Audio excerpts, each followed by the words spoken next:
Assam Oil India, National Fertilizer Limited, Hindustan Urbara Limited, আৰু BVFCL এই গোটেইখিনিৰ উদ্যোগত 12.7 lakh matric টনৰ যি এমোনিয়া প্লান্ট আমি কৰিব গৈ আছো তাৰ বিষয়ে আজি আমাৰ কেবিনেটত আলোচনা হয় আৰু অসম চৰকাৰৰ অংশ অৰ্থাৎ যেহেতু এটো 10,601 কোটি টকাৰ প্ৰকল্প হ'ব তাৰ 4,000 কোটি টকা অসম চৰকাৰে ব্যয় কৰিব লাগিব যেহেতু অসম চৰকাৰৰ অংশ এই নতুন কোম্পানীটোত 40% আজি ৰাজ্যৰ কেবিনেটে অসম চৰকাৰৰ যি অংশ সেই অংশ ব্যয় কৰিবৰ বাবে উদ্যোগ বিভাগক কৰ্তৃত্ব প্ৰদান কৰে এই উদ্যোগটোৱে ফাৰ্টিলাইজাৰ উদ্যোগটোৱে 460 জন পাৰ্মানেন্ট আৰু 1500 জন আন ধৰণৰ কৰ্মচাৰীৰো নিয়োগ সৃষ্টি কৰিব আৰু 10,000 কোটি টকা ব্যয়েৰে নিৰ্মাণ হ'ব ডিসেম্বৰ মাহত ভাৰতৰ প্ৰধানমন্ত্ৰী নৰেন্দ্ৰ মোদী ডাঙৰীয়াই নামৰূপ সাৰ কাৰখানাৰ বা আসাম ভেলি ফাৰ্টিলাইজাৰ কৰ্পোৰেচনৰ নতুন যেটো প্ৰকল্প তাৰ আধাৰশিলা স্থাপন কৰাৰ সম্ভাৱনা আছে আমি বহু দিনৰ পৰা ন্যায়াধীশ বিপ্লৱ শৰ্মা কমিটিৰ প্ৰতিবেদন আলোচনা কৰি আহিছিলো অসম চুক্তিৰ 6 নম্বৰ দফা অনুসৰি 6 নম্বৰ দফাত জাস্টিস বিপ্লৱ কুমাৰ শৰ্মাৰ এটা ৰিকমেন্ডেশন আছিল যে সত্ৰসমূহৰ প্ৰিজাৰ্ভেশন আৰু ডেভেলপমেন্টৰ কাৰণে এখন সত্ৰ আয়োগ গঠন কৰিব লাগে এই সত্ৰ আয়োগখনৰ সম্পৰ্কত আজি কেবিনেটে আলোচনা কৰে আৰু ৰাজ্য চৰকাৰে আগন্তুক বিধানসভাৰ অধিৱেশনত সত্ৰ আয়োগ নিৰ্মাণৰ বাবে বা সত্ৰ আয়োগ গঠন কৰাৰ বাবে বিল উত্থাপন কৰিবলৈ সিদ্ধান্ত গ্ৰহণ কৰে এই সত্ৰ আয়োগৰ অধ্যক্ষ হ'ব এজন হাই কোৰ্টৰ অৱসৰপ্ৰাপ্ত ন্যায়াধীশ এই সত্ৰ আয়োগত এজন ৰিটায়াৰ্ড গভৰ্ণমেণ্ট এমপ্লয়ী থাকিব at the level of secretary যোনে ৰাজহ আইন সম্পৰ্কে তেওঁৰ যথেষ্ট জ্ঞান আছে দ্বিতীয়তে সত্ৰসমূহৰ পৰা দুজন সত্ৰাধিকাৰ প্ৰভু ঈশ্বৰক চৰকাৰে মনোনীত কৰিব এই আয়োগখনৰ দায়িত্বৰ ভিতৰত থাকিব যে ডিস্ট্ৰিক্ট কমিশনাৰে বা ডিসি সকলে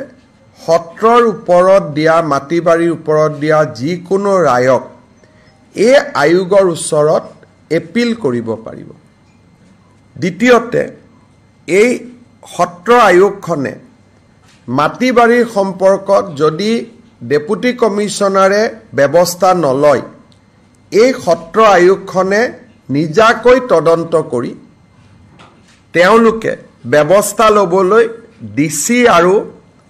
ৰাজ্য চৰকাৰক নিৰ্দেশ দিব পাৰিব বিশেষকৈ এনক্ৰোচমেন্টৰ ক্ষেত্ৰত দ্বিতীয়তে এই সত্ৰ আয়োগখনৰ এটা পুঁজি থাকিব যাৰ দ্বাৰা হেৰিটেজ সত্ৰসমূহৰ মেইনটেনেন্সৰ দিশটো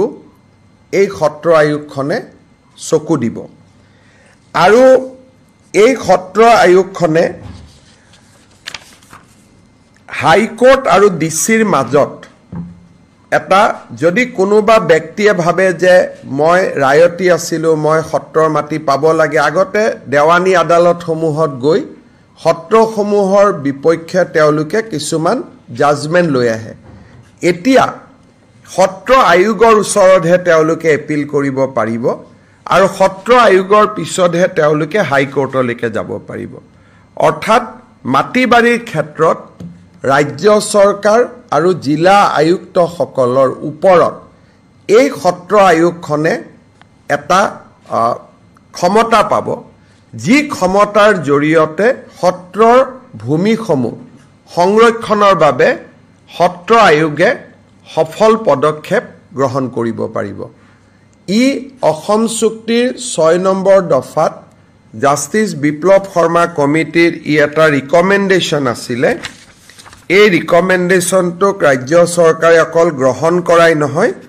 ইয়াৰ ভিত্তিত আমি আগুৱাই গৈ বিল এখনো আমি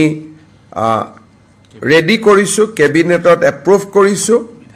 আৰু বিধানসভাৰ মজিয়ালৈ আমি লৈ যাম গতিকে আমাৰ এটা প্ৰতিশ্ৰুতি আজি পূৰণ কৰিব আমি পাৰিছো আপোনালোকে জানে যে ভাৰত চৰকাৰে কেইদিনমান আগতে কৰ্মচাৰীসকলৰ বাবে 3% মৰগীয়া বানচ ঘোষণা কৰিছে আজি সেন্ট্ৰেল গভৰ্ণমেণ্টৰ কৰ্মচাৰীসকলে পোৱা মৰগীয়া বানচৰ পাৰ্চেন্টেজটো হৈছে 58 কিন্তু অসম চৰকাৰৰ কৰ্মচাৰীসকলে এই মুহূৰ্তলৈকে মৰগীয়া বানচ পাই আছে 55% ৰাজ্য চৰকাৰে ডিএ আৰু ডিআৰ পেনশনাৰসকলৰ বাবে আৰু চাকৰিয়াৰসকলৰ বাবে মৰগীয়া বানচ আজি 55%ৰ পৰা 58%লৈকে বৃদ্ধি কৰে গতিকে ৰাজ্য চৰকাৰৰ কৰ্মচাৰীসকলে দৰমহাত 3% তেওঁলোকে এতিয়া মৰগীয়া বানচ হিচাপে তেওঁলোকৰ দৰমহা বৃদ্ধি হ'ব আজিৰ কেবিনেটত আমাৰ নিযুত মইনা আঁচনিখন ৰূপায়ণৰ বাবে 125 কোটি টকাৰ এটা অনুমোদন ৰাজ্যৰ উচ্চতৰ শিক্ষা বিভাগক দিয়া হয় যাতে অহা 27 তাৰিখৰ পৰা নিযুত মইনা আঁচনিখন আমি ৰূপায়ণ কৰাৰ দিশত আগবাঢ়ি যাব পাৰোঁ